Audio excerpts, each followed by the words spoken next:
ABCD study চ্যানেলে তোমাদের সকলকে স্বাগত জানিয়ে আজকের ক্লাসটি শুরু করছি। আজকে আমরা আলোচনা করব একাদশ শ্রেণীর ইতিহাস বিষয়ের প্রথম অধ্যায়ের গুরুত্বপূর্ণ এমসিকিউ ও এসিকিউ ধর্মী প্রশ্ন ও তার উত্তর নিয়ে।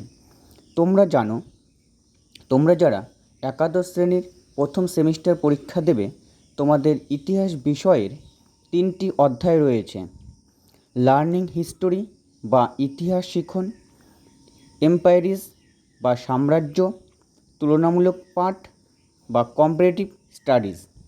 এই 3টি অধ্যায় থেকে তোমাদের মোট 40টি এমসিকিউ প্রশ্ন থাকবে। প্রথম অধ্যায় থেকে 10টি এমসিকিউ, দ্বিতীয় অধ্যায় অর্থাৎ সাম্রাজ্য অধ্যায় থেকে 15টি এমসিকিউ এবং তৃতীয় অধ্যায় তুলনামূলক পাঠ এই অধ্যায় থেকে 15টি এমসিকিউ থাকবে।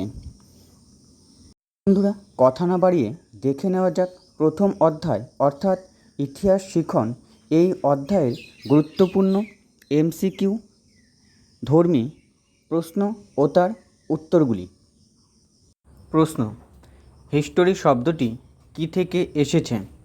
উত্তর: গ্রিক শব্দ হিস্টোরিয়া এবং লাতিন শব্দ হিস্টোর থেকে হিস্টোরি শব্দটি এসেছে।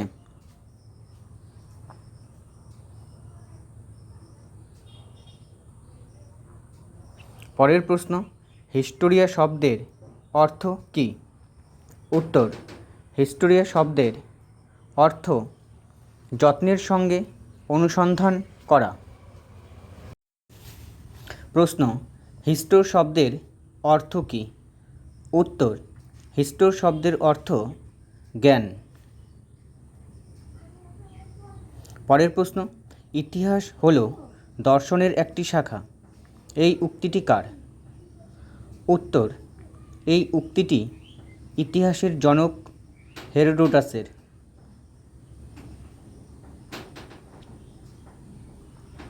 পরের প্রশ্ন: ইতিহাস হলো প্রকৃতপক্ষে বিজ্ঞান, এর কমও নয় আবার বেশিও নয়, এই উক্তিটি কার? উত্তর: এই উক্তিটি ব্রিটিশ ঐতিহাসিক জে.বি. বিউরির। পরের প্রশ্ন: পৃথিবীর প্রথম আধুনিক মানুষের নাম কি? উত্তর: হোমো সেপিয়েন্স। পরের প্রশ্ন: দেবানাং প্রিয়দর্শী নামে কে অভিহিত? উত্তর: সম্রাট অশোক।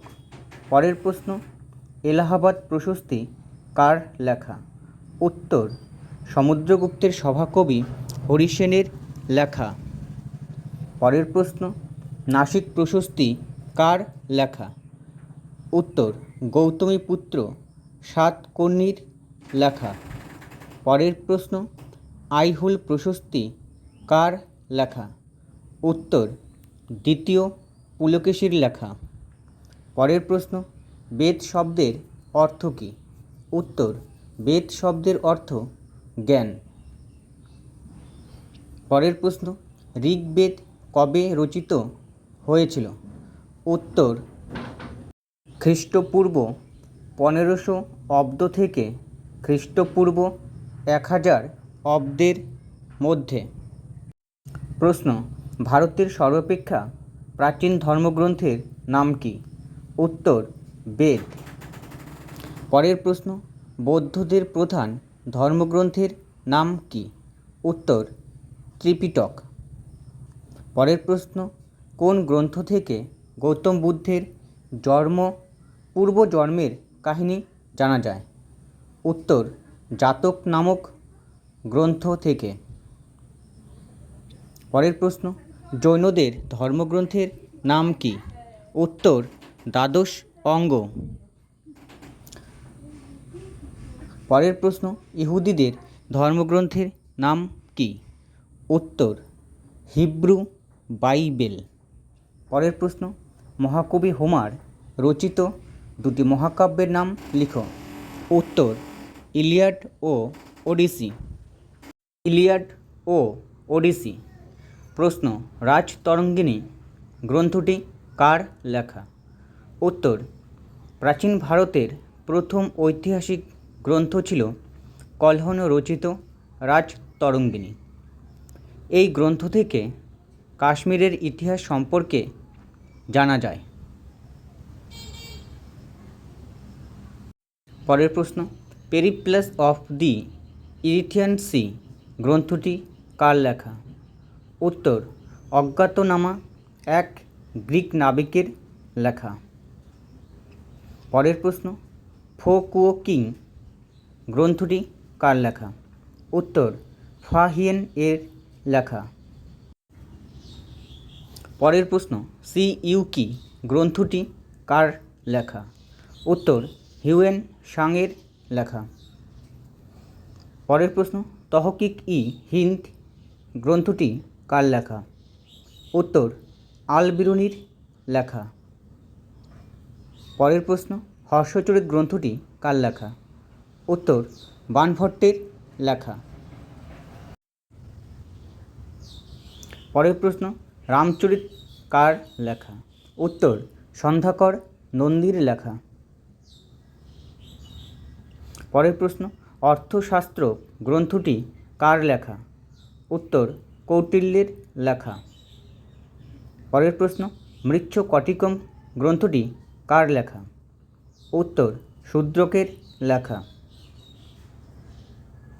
পরের প্রশ্ন, সাম্রাজ্যবাদের যুগ বলতে কী বোঝো? উত্তর, ইউরোপের ইতিহাসে 1870 খ্রিস্টাব্দ থেকে 1914 খ্রিস্টাব্দ পর্যন্ত সময়কালকে সাম্রাজ্যবাদের যুগ বলা হয়।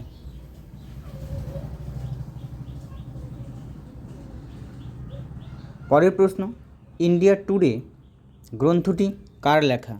উত্তর, রজনীপাম দত্তের লেখা। পরের প্রশ্ন, ভারতের তোতা পাখি নামে কে পরিচিত? উত্তর, আমির খসরু ভারতের তোতা পাখি নামে পরিচিত। পরের প্রশ্ন, হুমায়ুন নামা গ্রন্থটি কার লেখা? উত্তর, বাবর কন্যা গুলবদন বেগমের লেখা। পরের প্রশ্ন, আকবরনামা ও আইন ই আকবরী গ্রন্থটি কার লেখা? উত্তর, আবুল ফজলের লেখা। পরের প্রশ্ন, জাহাঙ্গীরের আত্মজীবনীর নাম কি? উত্তর, তুজুক ই জাহাঙ্গীরি। পরের প্রশ্ন, হিজরি সাল কবে গণনা করা হয়? উত্তর, 622 খ্রিস্টাব্দে। প্রশ্ন, ভারতীয় পুরাণের সংখ্যা কয়টি? উত্তর, 18টি।